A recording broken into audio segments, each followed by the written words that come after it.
मुझे उम्मीद है आप लोगों ने बहुत अच्छी पढ़ाई की हुई है और कल एम्स के एंट्रेंस टेस्ट को तोड़ दोगे, फोड़ दोगे, मुझे आप लोगों के पूरा विश्वास है। आज लास्ट डे आप लोगों को क्या करना चाहिए, किस तरीके से आप लोगों को प्रिपरेशन करनी चाहिए और किस तरीके से आप लोगों को कल के लिए रेडी होना है। आप लोगों ने सिलेबस कंप्लीट कर लिया है, मुझे विश्वास है। आप लोगों ने अच्छे से पढ़ाई कर ली है, मुझे विश्वास है। आप लोग रेडी हो, मुझे विश्वास है। लेकिन युद्ध में जाने से पहले कुछ स्ट्रेटेजीज को याद रखना पड़ता है, कुछ तैयारी करनी पड़ती है, कुछ माइंडसेट बनाना पड़ता है। तो वो सारा माइंडसेट आज ये वीडियो बताएगा आपको। मैं आप लोगों के लिए बना रहा हूं ये सारी स्ट्रेटेजी। आज मैं आपको बताने वाला हूं कि आखिर किस तरीके से प्रिपेयर्ड रहना है कल के एम्स एंट्रेंस टेस्ट को क्रैक करने के लिए, और कल किस तरीके से आप लोगों को अटेम्प्ट करना है। बिल्कुल सही, थंबनेल में आप लोगों ने पढ़ा है ना, तुक्का कैसे लगाए, वो टिप्स क्या है, साइंटिफिक रीजन बताऊंगा और तुक्का भी लगाना बताऊंगा। और ये तुक्का उन बच्चों के लिए बिल्कुल भी काम नहीं करेगा जो बिल्कुल भी नहीं पढ़ा है। तुक्के का मतलब ये नहीं होता कि कुछ भी लगा दिया, टिक लगा दिया, तुक्का ये नहीं होता। तुक्का हमारा एक साइंटिफिक टिप्स होती है जिसको हम लोग फॉलो करते हैं और उसको हम लगा देते हैं जब हमारा दिमाग कंफ्यूज होता है। तो चलिए मैं आप लोगों को बता देता हूं किस तरीके से आप लोगों को तैयार होना है, क्या क्या आप लोगों को फॉलो करना है और कल एग्जाम में क्या क्या आप लोगों को लेके जाना है। ठीक है, सारा कुछ इस सिंगल वीडियो में बताने वाला हूं। स्ट्रेटेजी बनाने से पहले आप लोगों को रिकैप कर लेना है कि आखिर हमारा एंट्रेंस टेस्ट आने कैसे वाला है। मेरे प्यारे बच्चों, बीएससी एम्स एंट्रेंस टेस्ट कल यानी कि 1 जून को होने वाला है। सभी को पता है, सब लोग तैयार हो, क्लियर है। परीक्षा का माध्यम आपका सीबीटी होने वाला है, ये भी आप लोगों को पता है। जिन बच्चों को नहीं पता एक बार फिर से रिकैप कर लो। आपका माइंडसेट तैयार करना है। आज आपका जो फाइनल डे स्ट्रेटेजी है ना, अभी आपको माइंडसेट बनाना है उस एग्जाम को तैयार के लिए, उस एग्जाम को क्रैक करने के लिए, उस युद्ध को लड़ने के लिए आप लोगों को आज तैयार किया जा रहा है। ठीक है, चलो तो सबसे पहले आप लोगों को ध्यान में रखना है क्या क्या होता है। AIIMS BSc nursing entrance test जो कि 1 जून को है यानी कि कल। ओके, सीबीटी माध्यम यानी कि कंप्यूटर बेस्ड टेस्ट होने वाला है। कंप्यूटर बेस्ड टेस्ट होने वाला है, कंप्यूटर पे आपको बिठाया जाएगा, माउस के थ्रू आपको ओएमआर सीट पर टिक लगाना है। माउस चलाने नहीं आता, कंप्यूटर चलाना नहीं आता, वहां पे टीचर होते हैं, टीचर आपको गाइड कर देंगे। क्लियर है। फिर आपका बच्चों ये 2 घंटे का यानी कि 120 मिनट का आपका टाइम पीरियड रहेगा। 120 मिनट आपको मिलेंगे पूरे बीएससी नर्सिंग एंट्रेंस टेस्ट को देने के लिए। ठीक है प्यारे बच्चों, और टोटल क्वेश्चंस कितने आते हैं आपके, 100 एमसीक्यू आएंगे। 100 एमसीक्यू आएंगे आपके, जिसके अंदर हमारे बायोलॉजी, जिसके अंदर हमारी केमिस्ट्री, जिसके अंदर हमारे फिजिक्स और जनरल एप्टीट्यूड, इनके क्वेश्चंस रहते हैं। 30 हमारे फिजिक्स केमिस्ट्री बायोलॉजी के क्वेश्चन मिलेंगे और 10 क्वेश्चंस आपको जनरल एप्टीट्यूड के मिलेंगे। इस तरीके से आपके क्वेश्चन आने वाले हैं, ये भी आपको पता चल गया। तैयार हो गया ना, माइंडसेट एकदम आपको क्लियर हो गया ना, वेरी गुड। इसी तरीके से आपको करना है। और एक चीज का और ध्यान रखिएगा, नेगेटिव मार्किंग, सारे टिक लगाते गए, टिक लगाते गए, टिक लगाते गए, ये बिल्कुल भी गलती मत करना। सबसे पहले वे क्वेश्चन अटेम्प्ट करने हैं जो क्वेश्चन आपसे बन रहे हैं, जो क्वेश्चन आप लोगों ने पढ़े हुए हैं, जिसका आपको सटीक पता है कि हाँ ये क्वेश्चंस एकदम करेक्ट है, बिल्कुल मैंने ये पढ़ा हुआ है, उन क्वेश्चन को अटेम्प्ट करना। उसके बाद जाकर जो मैं आपको साइंटिफिक टिप बताने वाला हूं, तुक्का लगाने की जो टिप्स बताने वाला हूं, उसको लगाना है।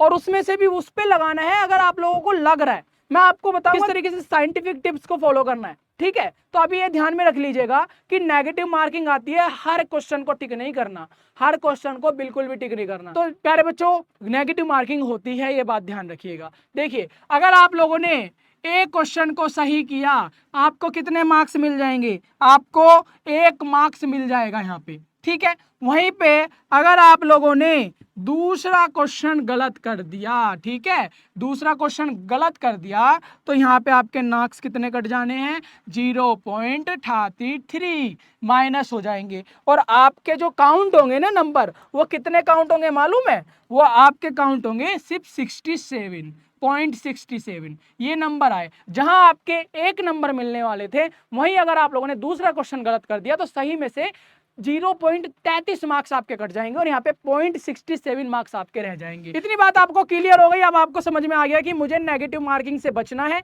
गलत क्वेश्चन नहीं करना, तुक्का बिल्कुल भी नहीं लगाना। अगर आपको पता है कि बिल्कुल भी नहीं बन रहा, तुक्का कहां लगाना है मैं बताऊंगा, स्ट्रेटेजी बताऊंगा, 5 ऐसी साइंटिफिक टिप्स है जो मैं आपको बताऊंगा। ठीक है, चलो इसके बाद आपको करना क्या है, क्या दिमाग में रखना है, क्या स्ट्रेटेजी है हमारी अगली स्ट्रेटेजी प्यारे बच्चों, कौन कौन से डॉक्यूमेंट लेके जाने हैं, बहुत ज्यादा जरूरी। सेंटर पर कौन कौन से डॉक्यूमेंट लेके जाने हैं। अगर आप लोग एक भी डॉक्यूमेंट नहीं लेकर गए, कम रह गए, तो आपको सेंटर से उल्टा भेज दिया जाएगा। ठीक है, तो ये डॉक्यूमेंट ध्यान में रखिएगा। एडमिट कार्ड बिल्कुल भी मत भूल जाना। एडमिट कार्ड ज्यादातर बच्चे जल्दबाजी में घर ही भूल जाते हैं या फिर निकालते नहीं है, सोचते हैं कि चलो कल कैफे में निकलवा लूंगा, सोचते हैं सेंटर पे जाके वहां साइबर कैफे मिलेगा वहां निकलवा लूंगा। बिल्कुल नहीं, सारी तैयारी अभी करो और काम बाद में। कल आपका एग्जाम है, फाइनल स्ट्रेटेजी आपको बनानी है, माइंडसेट आपको बिल्कुल ऐसा रखना है कि मेरे को एग्जाम देने जाना है, क्रैक करके आना है। ठीक है, तो सारी तैयारी पहले करना है, बिल्कुल भी आलकस मत दिखाना और बिल्कुल भी लापरवाही मत करना। पहले ही प्रिंट आउट कर लो और कलर प्रिंट आउट करना। बहुत बच्चे क्या करने वाले हैं, एडमिट कार्ड को भाई यहाँ पे ब्लैक एंड व्हाइट प्रिंट करा लेंगे, जो कि बिल्कुल भी मान्य नहीं है। कलरफुल होना चाहिए, आपकी फोटोज पे रहेगी। ठीक है, कलरफुल होना चाहिए। दूसरा बच्चों, फोटो आईडी आधार कार्ड लेना है। फोटो आईडी कार्ड क्या होता है मेरे पास बच्चों, जिस आईडी पर आइडेंटिटी कार्ड होगा ना आपके पास, आधार कार्ड है, पैन कार्ड है, वोटर कार्ड है, जिस पर फोटो लगी होगी, आपकी करंट फोटो लगी होगी, इसी उम्र की फोटो लगी होगी। मान लीजिए आपके पास आधार कार्ड है, बचपन की फोटो लगी है, मान्य नहीं होगी। पैन कार्ड ले लीजिए, उसमें आपकी फोटो लगी होगी, अभी की फोटो लगी होगी, जिस एज में अभी आप हो, है ना। तो क्या करना है, फोटो आईडी कार्ड ले लेना, आधार कार्ड, वोटर आईडी कार्ड, कोई भी एक गवर्नमेंट आईडी कार्ड ले लेना, कोई दिक्कत नहीं। उसके बाद बच्चों फोटोग्राफ भी रख लेना आपका, सेम एज एडमिट कार्ड। जिस टाइम पे आप लोगों ने एडमिट कार्ड पर अपना फोटो लगाया था, ठीक है, एडमिट कार्ड जिस दिन आप लोगों ने एप्लीकेशन फॉर्म फिल किया था, जो फोटो उनको दिया था, वो आपने कॉपी निकलवाई होगी, जरूर निकलवाई होगी, 5-6 कॉपी निकालता ही है साइबर कैफे वाला फोटो वाला। तो वे फोटो लेके जानी है, 4-5 फोटो आपके पास होनी चाहिए। ठीक है, बॉल पेन आपके पास होना चाहिए। वैसे तो कंप्यूटर बेस्ड टेस्ट होगा, फिर भी पेन जरूरी है। ठीक है, एंट्री वगैरह करना या कुछ भी वहां पे काम पड़ सकता है, पेन रख लेना, बॉल पेन रखना, जेल मत रखना। ठीक है, ये भी आपको पता लग गया। इसके बाद प्यारे बच्चों, वैसे तो जरूरी नहीं है, लेकिन अगर आपके एडमिट कार्ड पर गाइडलाइन लिखी है कि कोविड यहाँ पे लेके जाना है, तो फिर आपको लेके जाना पड़ेगा। ठीक है, कोविड की गाइडलाइन को फॉलो करना है। और ये तो चलो छोड़ दीजिए, वैसे ये मेन चीजें हैं आपकी जो आपको ध्यान रखनी है। इतनी स्ट्रेटेजी बन गई, गुड। तो प्यारे बच्चों ध्यान में रखिएगा, आलकस बिल्कुल भी नहीं। कल एग्जाम है आपका, 1 जून को एग्जाम है आपका, तो तैयारी पूरी होनी चाहिए। और एडमिट कार्ड अभी निकलवा लो। बहुत से बच्चों की यही शिकायत होती है, टाइम सेंटर पर जाकर निकलवा लूंगा, या फिर सेंटर पर जाके कोई ऐसी चीजें नहीं मिलती जहां से आपका प्रिंट आउट हो पाए। ठीक है, फिर वहां पे आपको उल्टा भेज दिया जाता है, आपको एग्जाम देने ही नहीं देते, तो आपकी मेहनत रह जाती है। अभी करा लो, बिल्कुल अभी करा लो, अभी निकलवा लेना ही है। ये सारे डॉक्यूमेंट मैंने बताए हैं, ये अभी तैयार रख लो, एक जगह पे रख लो, जो कल सुबह उठते ही आपको जाना है। ठीक है, गुड। इसके बाद प्यारे बच्चों, लास्ट मिनट स्टडी टिप्स। अब आपको पढ़ना क्या है, अभी तक अब आपको लास्ट मिनट स्टडी टिप्स में आपको बता देता हूं, अब पढ़ना क्या है। बिल्कुल भी डीप नहीं जाना, बिल्कुल भी मॉक टेस्ट नहीं लगाने। अब आपके पास समय रह गया है ओनली ऑन हाईलाइट पढ़ने का। जो भी आप लोगों ने हेडिंग बनाई है, हेडिंग पढ़ना है, शॉर्ट क्वेश्चंस पढ़ने हैं, ये करना है बस आपको। ठीक है, बायोलॉजी के अंदर जेनेटिक, रिप्रोडक्शन, ह्यूमन फिजियोलॉजी, इन टॉपिक्स की हेडलाइन पढ़नी है, ओनली ऑन हेडलाइन। केमिस्ट्री के अंदर biomolecules, organic, basic, acid base, heading पढ़नी है। फिजिक्स के अंदर units, motion, sample, numericals, heading देखनी है। ठीक है, मोटा मोटा से देख लेना जो भी आप लोगों ने हाईलाइट्स किए होंगे, ध्यान है, गुड। क्योंकि तैयारी आप लोगों ने कर ली है, सिलेबस कंप्लीट हो गया है, लेकिन लास्ट मिनट में आपको रिवाइज करने के लिए ये टॉपिक्स को रिवाइज करना है और हाईलाइट पढ़ना है। Okay, GK, logical, AIIMS, fact, basic, India fact और मेंटल एबिलिटी, ये सारा चीजें आप लोगों को खुद को रिवाइज कर लेना है और खुद एक गट्स पावर के साथ स्ट्रॉन्ग रहना है। हेजिटेट नहीं करना, कमजोर नहीं पढ़ना, डरना बिल्कुल भी नहीं है। और एम्स का एग्जाम है, तो ये मत समझना कि बहुत बड़ा हुआ है, कुछ नहीं है। आप लोगों ने जो पढ़ा है उसी में से क्वेश्चन आएंगे, टिक लगा के आना है। और मन को जितना शांत रखोगे, उतनी अच्छी तरीके से परफॉर्म करोगे, उतनी जल्दी आपका रिकैप होगा आपके माइंड में क्वेश्चन। ठीक है, गुड। ये बहुत ही इंपॉर्टेंट है बच्चों। ठीक है, मॉक टेस्ट बिल्कुल भी नहीं लगाना, अभी आपके पास समय नहीं है, अब आपको सिर्फ रिवाइज करना है। सोने से पहले पॉजिटिव माइंडसेट रखना, एग्जाम देते समय पॉजिटिव रहना बच्चों, पॉजिटिव ही रहना, बिल्कुल भी नेगेटिविटी अपने अंदर आने मत देना, है ना। चलो, अब प्यारे बच्चों यहाँ पे एग्जाम डे स्ट्रेटेजी, यानी कि कल आपको करना क्या है, कल के दिन आपको क्या करना है। अभी तक तो आपको बता दिया मैंने, डॉक्यूमेंट क्या लेना है, क्या क्या पढ़ना है और कौन कौन सी चीजों का ध्यान रखना है। ठीक है, माइंडसेट कैसा रखना है। ओके, अब कल क्या करोगे आप लोग, सुबह जल्दी उठ जाओगे, हल्का खाना खाओगे, ज्यादा भारी नहीं। अगर ज्यादा भारी खाओगे, गैस बनेगी, चक्कर आएगा, फिर आप लोगों को थोड़ा बहुत नींद आएगा, और नींद आने की वजह से आपका माइंड काम नहीं करेगा, माइंड काम नहीं करेगा तो आपका रिकैप नहीं होगा, रिकैप नहीं होगा तो फिर अच्छे से परफॉर्म नहीं कर पाओगे, एमसीक्यू कैसे अटेंड करोगे।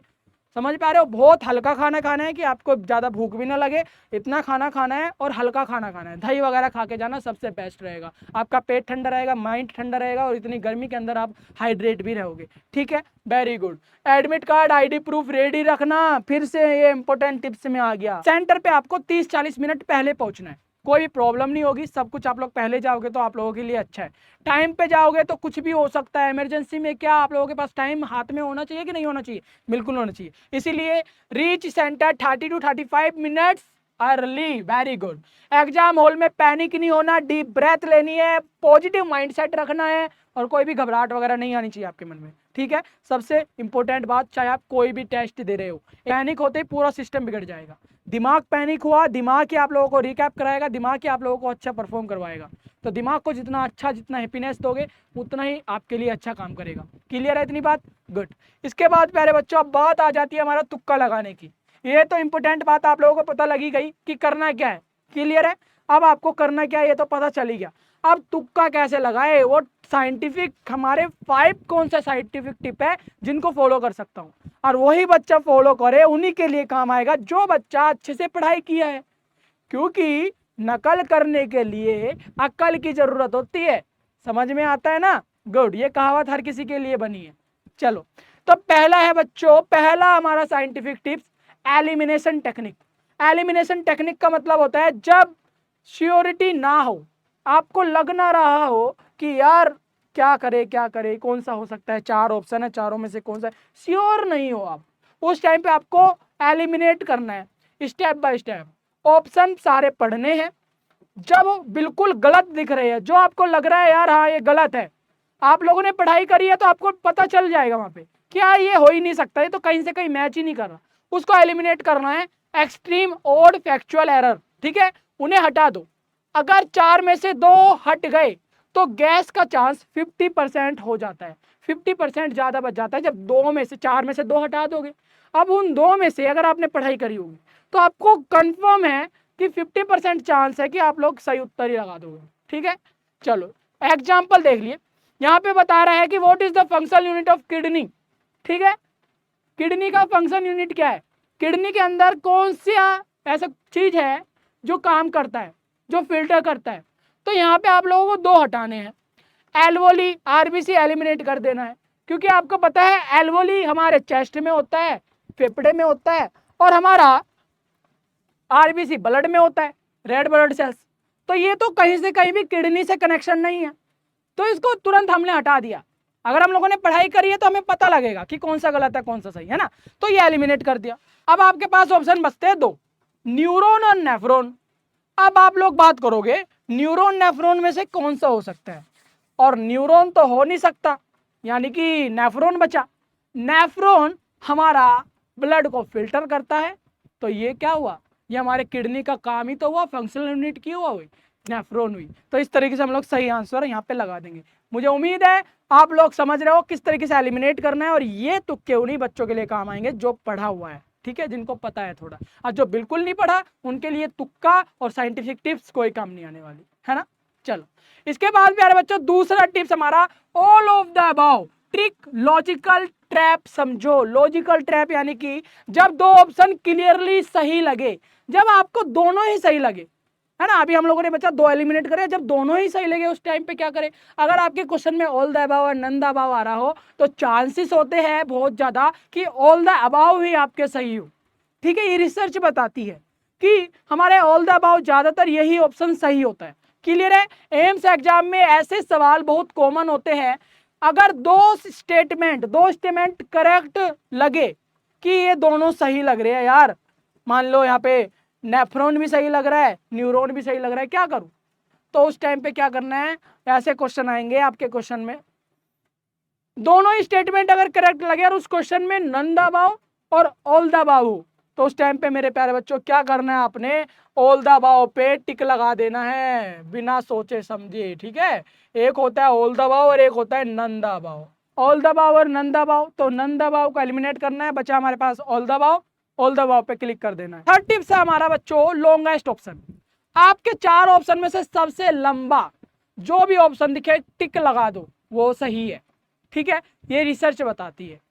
तुक्का लगाने का one of the best trick यही है, पहले ऑप्शन सारे पढ़ने और जो सबसे लंबा लगे उस पर टिक लगा दो। रिसर्च कहती है कि जब ऑप्शन कंफ्यूजिंग हो तो एग्जाम सेटर सही उत्तर को एक्सप्लेन करते हैं, वो ऑप्शन लॉन्ग और स्पेसिफिक होते हैं। समझ में आ रहा है? जब भी कोई लॉन्ग क्वेश्चन दिखे तो टिक लगा देना। Okay, very good. एग्जाम्पल यहाँ पे देख पा रहे हो, protein synthesize in ribosome and transport via ER. Clear है? तो यहाँ पे बी ऑप्शन हमारा सही हो जाएगा, क्योंकि ये लॉन्ग है, इसमें डिस्क्राइब किया हुआ है, इसमें बताया हुआ है कि हमारा प्रोटीन राइबोसोम के थ्रू क्या होता है, सिंथेसाइज होता है। ऑप्शन में सेम वर्ड रिपीट हो रहा है, यानी कि आपके पास ऑप्शन है और वो सेम वर्ड रिपीट हो रहा है। ठीक है, तो क्या करना है, वो क्वेश्चन सही होगा। सेम वर्ड कहाँ पे रिपीट हो रहा है, मुझे ये बता दीजिए। एनर्जी स्टोरेज, क्या सेम वर्ड रिपीट हो रहा है? नहीं हो रहा। फोटोसिंथेसिस हो रहा है? नहीं हो रहा। एनर्जी रिलीज, फैट सिंथेसिस, बिल्कुल भी नहीं हो रहा। लेकिन light absorption in chlorophyll, chlorophyll क्या कर रहा है हमारा यहाँ पे? क्लोरोफिल हमारा कहाँ पे पाया जाता है? प्लांट्स के अंदर। ठीक है, फोटोसिंथेसिस होता है उसके अंदर, क्लोरोफिल हमारा लाइट को एब्जॉर्ब करता है और हमारा कलर प्रोड्यूस करता है, यही है ना इसका काम। गुड, तो यहाँ पे क्या करना है, हमें क्लोरोफिल को क्लिक कर देना है। क्लियर है? यानी टिक कर देना है, वो आपका करेक्ट आंसर होगा। ऑप्शंस के अंदर आप लोगों को ना ध्यान देना है कि कौन सा हमारा सिमिलर टू सिमिलर, यहाँ पे लॉजिकल टिप्स लगानी है, आप लोगों को दिमाग लगाना है थोड़ा सा, और जहाँ पे लगे कि हाँ सेम वर्ड मुझे दिख रहा है ऑप्शन के अंदर, ये कहीं ना कहीं इसी से रिलेटेड सही बात बोली गई है, तो टिक लगा देना है। ये आपका तुक्का लगाने का one of the best and fourth scientific tips. Fifth question में आता है ट्रू एंड फॉल्स टाइप के जो एमसीक्यू आएंगे, सही है गलत है, सही है गलत है, ऐसे कोई एमसीक्यू आ गए तो क्या करना है, अपोजिट हटाओ। यानी कि जब दो ऑप्शन एकदम अपोजिट हो, दो ऑप्शन एकदम अपोजिट हो, जैसे increase, decrease, constant, none of the above, A या बी में से एक सही होगा, ए और बी में से। यहाँ दोनों सेम है ना, अपोजिट है कि नहीं है? इंक्रीज एंड डिक्रीज, ये बताओ अपोजिट है या नहीं है?